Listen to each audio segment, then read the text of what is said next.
Hey, hello, welcome back to my YouTube channel. It's Ranjan, and this is machine learning project in cybersecurity domain series. And we have already covered three videos: introduction of cybersecurity in my first two videos, and I have covered data cleaning in part three video. So this is the fourth video. If you have not watched these three videos, just have a look on these three videos. So just start. So first we will see like how many exploits we have in the data. So we have 68211. So I will check the percentage. So now I have divided the number of the attacks by the total attacks. So exploit is 39%, fuzzers is 19%, DDoS.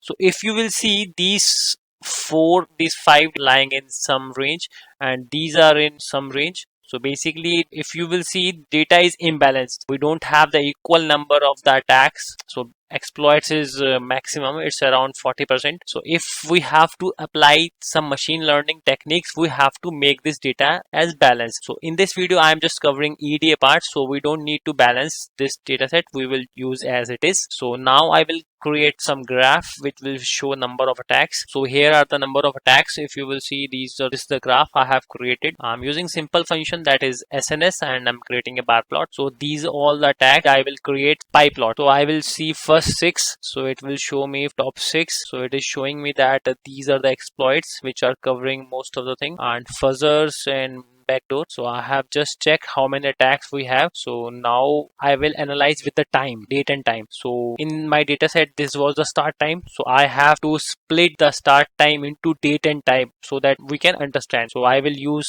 date time function in from the pandas. So I will replace my start time, existing start time, which was looking like this. I will convert this into date and time format. So I will use to date time from the pandas. So it will be like this, and a new variable which I will create is duration. So I will basically subtract last time from the start time. After we will get duration. So here's duration. Now we have to see from which date and to which date we have the data. I will just first convert this into string because it would be in date and time format, so I won't be able to apply string method to it. So I will convert into string, then I will split from here. So I am just splitting, so I have split into, and now I have to consider only first part. So I will do string 0. So now I have the date only. So after that I will apply unique. So now I am seeing like the data is from 22 January to 18th of February. So it's around 20 to 30 days. Now I am using this describe function which will show me statistics. It will showing me count, mean, standard deviation, mean, 25% percentile, 50 percentile, 70 percentile, and the max. Now I am seeing a weird pattern in this. If you will see, like mean of the source port is 15391, is around 15,000, and in destination it is around 1304. So it's very different and it is varying so much. It's in 1k and it's in 15k, and however if you will see, the max is same and min is same, minimum value and the maximum value is same, and this 70 percentile is also different. Here I'm getting 31k and it is in just 80 only. So it's a weird pattern. If you see any such patterns here, so in that case we need to test our hypothesis, because so we are just assuming that source ports are random, but in case of destination ports, attacker is using lower random ports. So this is our assumption. So we have to check whether our hypothesis or assumption is correct or not, because if it is not correct, so we would be adding bias to this because we are thinking from our point of view, but we have to check this point statistically. If data is showing that pattern, so we have to use hypothesis testing. So what we will do in hypothesis testing, I have explained you in this video. If you have not aware about hypothesis testing, just check out this video. So basically hypothesis testing is a testing of our hypothesis, of our assumption, which we are assuming from the data. Whatever the data is showing, it is showing some pattern. So if we are assuming this test, it's a correct pattern, so we have to perform hypothesis testing. In hypothesis testing, we just use H0 and HA. This is null hypothesis and this is alternate hypothesis. So null hypothesis, that means no change. So we are assuming that mean of the source port and destination port is same. And second is that it is not same and it is statistically significant. In this means it is not statistically significant. So in this alternate hypothesis, we are saying that yes, there would be difference in source port mean and destination port mean, and that difference is statistically significant. So we are proving from the statistic point of view that yes, there is difference and that difference is statistically significant. So we all knows that if our probability value p value will come less than alpha value, which is significant value, and this significance value is generally 0.05, if that is less than our significance value, then we will reject the null hypothesis, which was that these are equal. But if our p value is greater than significance level, then we have to retain h naught, which says that the observed difference is not statistically significant. So in hypothesis testing, we have to define h naught and ha, which is null hypothesis and alternate hypothesis. H naught, we are assuming that mean of source port and mean of destination port is same, and even it has some difference, so that difference is statistically significant.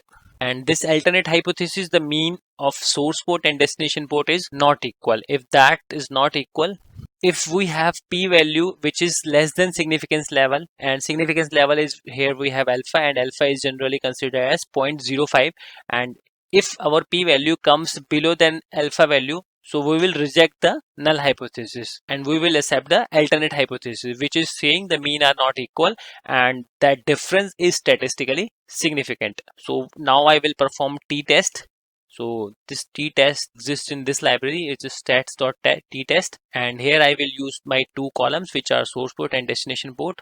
So it will give me p value. So now my p value is coming as 0, which is much less than alpha value. So what I will do, I will reject null hypothesis and I will accept alternate hypothesis, which was saying that mean of the source port and the destination port is not equal and that difference is statistically significant. So by achieving this hypothesis, we can conclude that the difference between the source port and the destination port is statistically significant, and the attacker is attacking the machine not on the random port, and he is planning attack at the lower port only. So this is not a random attacker, is not just doing the attacks on all ports, he is just selecting the lower ports only. So now I will check the correlation. So there are two types of the correlation. First we have Pearson and other is Spearman correlation. So Pearson is used to check the linear relationship and Spearman correlation is used to check the monotonic relationship. If you don't know what is linear relationship, monotonic relationship, just check out this video. So here I will check the, I will not use method is Pearson, it will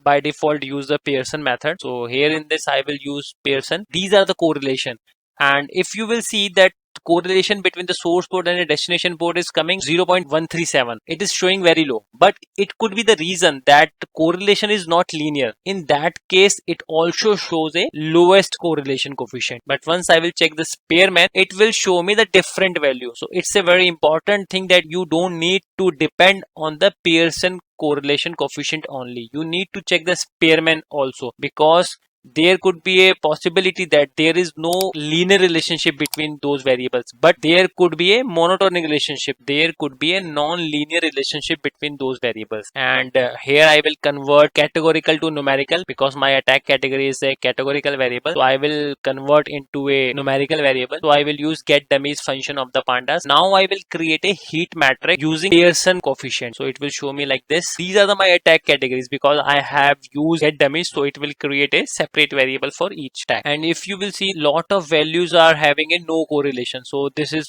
0, so that means there is no correlation, but I'm using a Pearson, I have to use Spearman. So in next I will use Spearman, and here you will see that lot of values are in colored, so my no correlation variables got reduced by using a Spearman. So now I will use a pair plot, so just create a pair plot between all variables. So I'm using source port, destination port, or duration. In this I am not seeing anything because there are just random dots everywhere.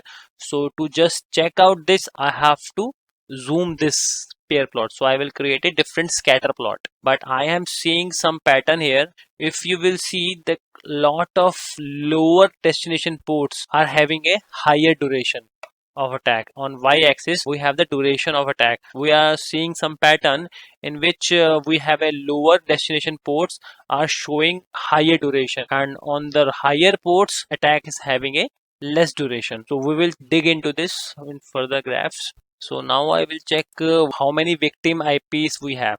So it is around 10 IPs which are victim. These are the destination IP that attacker is attacking these IPs. So I will select top 5. If you will see that 43k times this IP got attacked. So I will just select top 5 because I was not seeing anything in this graph. So I am just creating a scatter plot by zooming this. So I am here, I am providing a X limit on the start time here, and it says start time is right here, and just creating a gap. So even in this I am not able to analyze anything like on which date and how many ports are having. So what I will do, I will create two separate plots, one for left region and other for right region. So first I will create for left. So I have just zoom in the left. So here you will see like there are more attacks on the lower destination port on this date and the less attack on the higher port. So now I will analyze the right region. So this is my right region. Here I am also seeing the same pattern that more attacks are on the lower port. If you will see like there are many attacks on the lower ports. Its value around 0 to 200. So I am seeing many values are there. So I will zoom into the lower range and I will just select, I will give a attack category as a hue. So now I have selected a ports less than 150 because I was seeing some points are getting collected together and they are just overlapping each other. So I am interested to see how many attacks for the destination port which are less than 150. So this is the graph, and in which I am seeing all types of attack, and I have given them a different color so that I can analyze efficiently. And here you will see like I have generic attack on port 0. These are generic cryptography attack, and here you will see the pink color, and this is backdoor entry,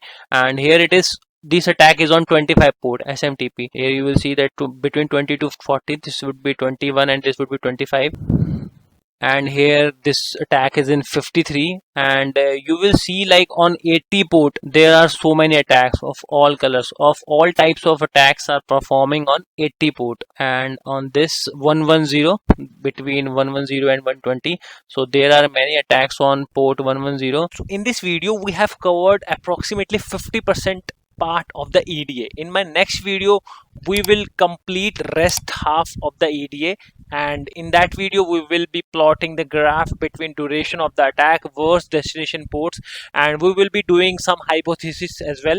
So that's all in this video. If you like the content, please like this video and subscribe my channel. Do share this video with your friends and colleagues. So see you all in the next video. Till then, goodbye, enjoy, happy learning.